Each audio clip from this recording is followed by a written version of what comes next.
अस्सलामुअलैकुम। मैं साइमा कामरान आपके सामने अपनी एक और गज़ल के साथ हाज़िर खिदमत हूँ।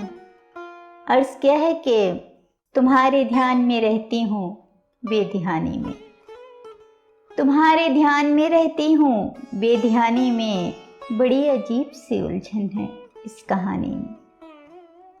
तुम्हारे ध्यान में रहती हूँ बेध्यानी में, बड़ी अजीब सी उलझन है इस कहानी में।